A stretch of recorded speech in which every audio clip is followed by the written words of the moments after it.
Agoraman et bienvenue dans ce tout nouveau débrief entre le Canada et le Maroc. C'est tout de suite. Dans un match qui compte pour la qualification dans ce groupe F, le Canada affronte le Maroc.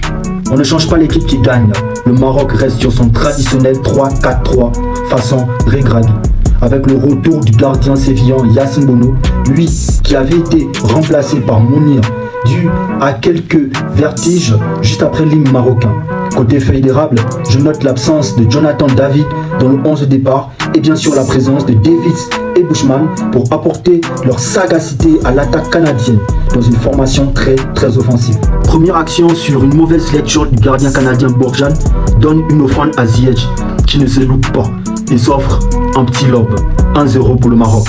Le temps est donné, il n'y aura même pas de round d'observation. On joue seulement la 3e minute au Canada de vite réagir.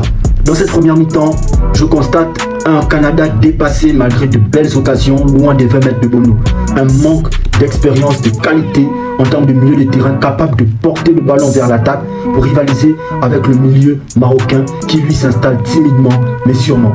Je constate également que les attaquants canadiens sont très peu vus, eux qui n'arrivent pas à combiner. A contrario, les Marocains ont su donner le rythme rapidement dans cette partie, comme le témoigne ce deuxième but sur un contre-éclair lancé par Hakimi et conclu par Enesri, lui qui n'avait plus marqué dans une compétition majeure avec le Maroc depuis le 13 juin lors des matchs d'élimination de la CAN.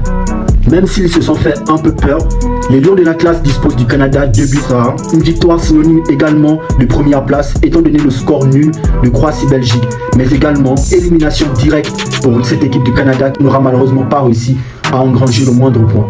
Ce que je retiens au sortir de ces matchs de groupe, le Canada, éliminé en phase de poule en n'ayant pris aucun point, tout comme lors de sa première participation en 1986, cette équipe peut sortir la tête haute et s'enorgueillir d'avoir tout donné. Même s'il y a énormément de travail à faire, on espère que certains de leurs joueurs, au sortir de cette compétition, ouvriront les portes des grands clubs européens pour gagner en maturité. Dans tous les cas, bravo à eux et j'ai hâte de les revoir en 2026 aux États-Unis pour la prochaine édition. Le Maroc. L'heure est à la fête, bien évidemment, car sorti de sa poule en n'ayant perdu aucun de leurs matchs est véritablement un exploit pour l'équipe africaine. Cette équipe fait partie des mieux lotis sur le continent africain, avec des joueurs de classe mondiale à tous les postes. Leur nouvel entraîneur, Regragui, est la pièce qui manquait à cette sélection, car ce dernier possède ce côté humain. Le fait d'avoir ramené Ziyech dans l'équipe fait du bien, tant psychologiquement que tactiquement. Néanmoins, il faudra faire plus dans le jeu, et surtout pour les rentrants que je trouve assez légers. Abdelrazak Hamdallah, le meilleur buteur marocain, j'attends encore plus de ses entrées, qui ne sont pour l'instant pas décisives, même si le système en place ne lui sied pas. Quoi qu'il en soit, on peut féliciter cette équipe marocaine qui continue de nous faire rêver en s'étant qualifiée pour les 8e de finale. Sur ce les amis, c'était un petit débrief. Je vous dis à ciao pour le nouveau débrief.